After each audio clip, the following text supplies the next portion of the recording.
I have been in so many traffic accidents since I was born. For countless times, I have been at the verge of such way of death. I saw many people dying, and I think it's best to share this to the world because some of the people could prevent it, but they lack knowledge. Before I get into my traffic accident experiences, I am going to explain why I have been in so many accidents. Hello viewers, welcome once again to another episode of African Confessions HD right here on Extraordinary Africa. My name is Solution Uncle. If you're still new to the show, in this show we publish a lifetime confessions. Usually we publish anonymously for their own safety reasons. In today's video we have 3 confessions, so stay tuned as I am going to take you through all these stories. Guys, this is video number 2 of 2. I published the first video in the morning, so if you have not yet watched it, make sure after watching this one you go straight. It's a confession of a man who is saying he did a money-making ritual. Now there is a rule he should follow. He should not use another toilet besides going to the bush, to use the bush toilet even at midnight, even when it's raining. He is supposed to go to the bush. Hey, guys. Okay, guys, I don't want to waste much of your time. Let's go straight into our confessions. And this is the first. Hello, uncle, please do not disclose my identity. I am a 40-year-old Zambian man. Currently, I am residing in Lusaka, but I am originally from Kabwe. I have been in so many traffic accidents since I was born. For countless times, I have been at the verge of such way of death.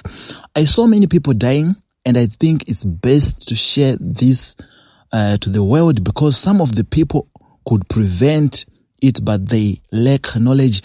Before I get into my traffic accident experiences, I am going to explain why I have been in so many accidents. In 2004, I was at the village in Kabwe. I was herding the cattle with other boys. A tornado just came from Norway. It was very weird. We have never seen such before. Other boys managed to run away, but I failed. I don't know what was happening to me. I was not able to move my legs at all. For about 2 hours, the thing was rolling around me. The thing removed all my clothes. I was left naked. My clothes were destroyed to the pieces. The tornado started rolling up small stones and leaves. The leaves were all over my eyes. Now I could not see. The stones were hitting me. At the end, there was blisters all over my body. I was wounded. The other 8 boys ran to inform my parents. They retained in the compound of my father. Surprisingly, the tornado stopped as soon as my father arrived to the scene. I was taken home, but I could not recall what later happened. But by the time the incident took place, I was dreaming, sitting on a round table with old people, very old people. The old people were trying to give me a crown, but I was rejecting it. The old people started beating me, forcing me to accept the crown. An angel dressed in all white appeared. From then, they stopped beating me. I woke up to see my relatives sitting around me, looking very angry. They started narrating what has happened. After hearing the whole story, I gone mad. I lost my mental health and don't know what later happened. So it is said that after my relatives noticed I was mentally ill, they went with me to a white garment prophetess. The prophetess told them that there was a marine spirit following me. Our forefather was a Sangoma. He killed a client in his days. His sons rejected to inherit the Sangomanship because of that murder incident. The spirit is still trying to force itself into our family. The prophetess gave me a charm to chew. I became okay. She told my relatives that I should chew the charm whenever I felt that type of headache. Yes, the charm worked in cooling the mental health illness, but I faced so misfortunes after. I am not married. I don't have a child. involved in many accidents because the spirit don't like the smell of diesel and petrol. When I'm in your car, it can break down or a fatal accident will occur. To shorten, I saw many people dying in accidents. In accidents, never jump when the driver loses control. Never stand in a moving vehicle. It's better to sit. If standing is the only thing remaining, it's better to remain at the bus stop and wait for another bus. Never stand in a moving vehicle. You will be thrown away if an accident occurs. Never sit to the seats opposite the driver. There is a high possibility the driver will hit something to stop the bus, but there is no way you will hit by his side. I went through a lot. Some people die by being beaten by those who are seriously injured, who don't want to die alone. So I just found it as good to share with the world. That's my experience. Now I'm okay. I accepted the Sangomanship. Now I'm a full-time Sangoma, but I want to help the people. Thank you so much, my brother, for sharing. Thank you so much. Thank you so much. Guys, before we go any further, I think we need to pray for those who are in hospitals right about now. Let's all say, Heavenly Father, giver of life and health, comfort and relieve your sick servant and give your power of healing to those who minister to his needs, that he may be strengthened in his weakness and have confidence in your loving care through Jesus Christ our Lord. Amen. There are people who are currently in hospitals because of these road accidents. Now we are about to go to the festive season. A lot of accidents happen in that in that period. So we need to always don't drink and drive. Please, I encourage you to don't drink and drive. My brother, I would like to thank you so much for sharing such a helpful story. We have learned from that story. I don't know it before. I will never stand again. But my brother, I would like to thank you. Thank you so much. Continue with your Sangomanship. That's what you believe in. And we don't scold you, or because everyone has his freedom of religion, his or her freedom of religion. So guys, I don't want to waste much of your time. But okay. So in those road accidents, some are caused by people around. My brother, thank you so much for sharing. And guys, even in Numbers 35, 9-12, then the Lord spoke to Moses, saying, "Speak to the sons of Israel and say to them, when you cross the Jordan into the land of Canaan, then you shall select yourselves seats to be your seats of refuge, that the manslayer who has killed any person unintentionally may flee there." Even Joshua 20, 1-6 says, "Then the Lord spoke to Joshua, saying, Speak to the sons of Israel, saying, designate the seats of refuge of which I spoke to you through Moses, that the manslayer who kills any person unintentionally without premeditation may flee there, and they shall become a refuge from avenger of blood." Yes.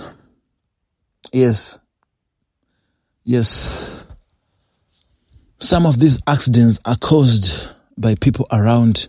So guys, before traveling, we need to pray. That's a fact. Okay guys, let's move into our second confession. Our second confession is as follows. The next confession is strictly for the people above the age of 18. All viewers below the age of 18 are advised not to listen or watch.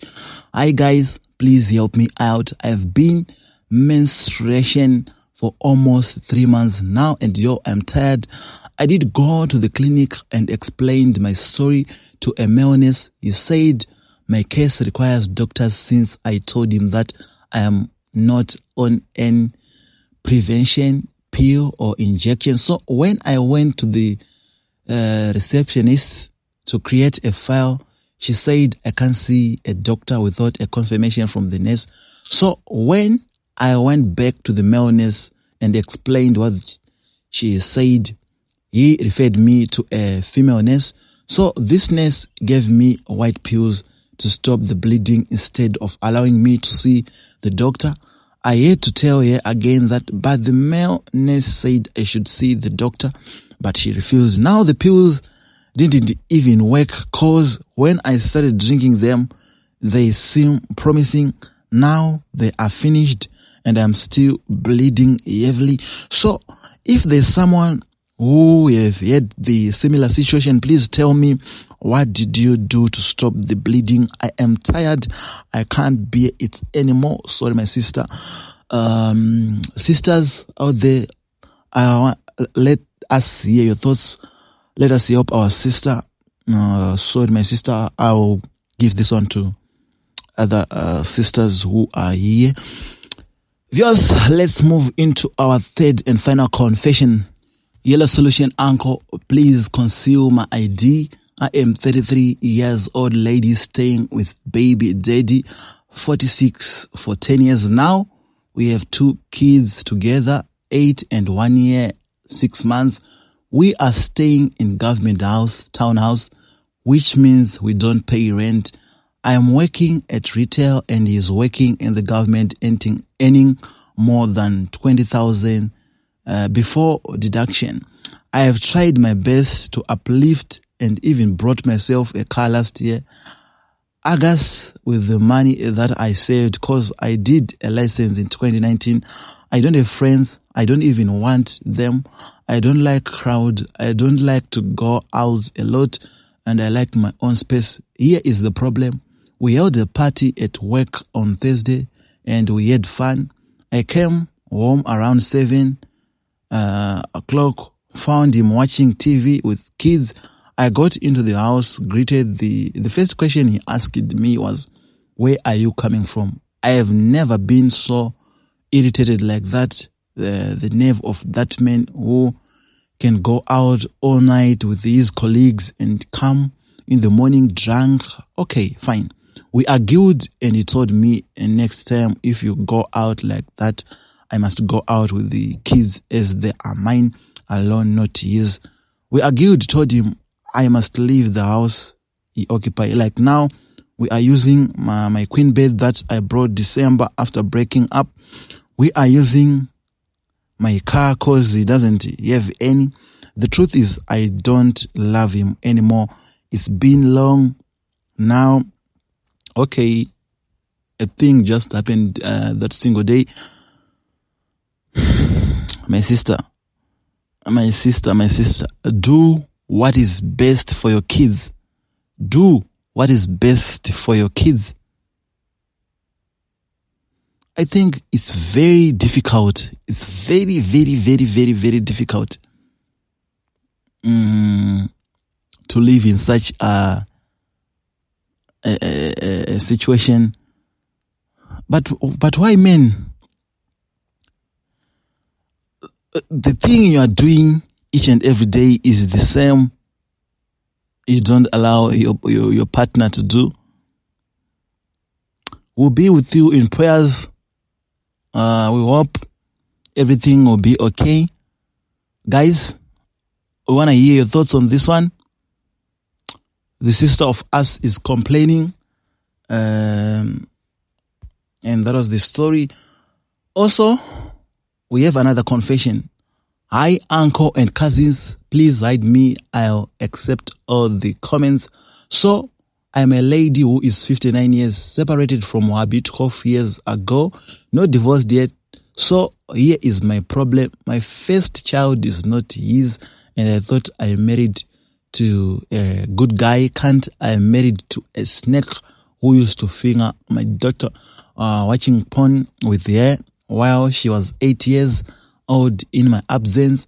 When my daughter tells me what is happening in my absence, my so-called husband cry crocodile tears and say he never did it and he will never do it because he takes my daughter as his. Honestly, in the back of my mind, I had my doubts. She grew up watching me being happy while something is eating her inside. She finished her matrix and went to college and did mistake like other kids. but all the mistakes she made, I take fully responsibility, and I did apologize to her, but I can't undo what that pig did to her. It's something she is going to live within for the rest of her life. My point here is, please believe your children. Whenever they tell you that they are being abused, whether it's a relative or strangers, believe them. I hate myself and I hate this guy. I wish I never had other children with him, because now my other kids are devastated and traumatized about this. The way I hate him, I wish he can choke in his sleep and die, or being hit by a truck or something, because I failed my daughter. And this is something that I can't move on from it. Thank you so much, my sister, for such an educative confession. We should believe our children when they are saying something is happening. Never, never, never, never, never ignore those complaints from those young people. Children are blessings from God. So, it's very true. I'm sorry for what happened to your daughter, my sister, my mother, my auntie. I'm so sorry. I believe everything will be okay. I think you need to find someone who can counsel you with your daughter. Guys, we need to do a background check before moving on into some of these relationships. These are some of the things which will be ending up happening. And we should put God first. Before getting into a marriage, we should put God first. Thank you so much for sharing an educative story. I wish everything will be okay. Thank you so much, my sister. Yes, as I say each and every day, we need to pray when we wake up. We need to pray midday. We need to pray before going to bed. We need to pray before sleeping. We need to pray before eating. That's it. Thank you so much for always supporting Extraordinary Africa. That was your host, Solution Uncle. Good night. Bye.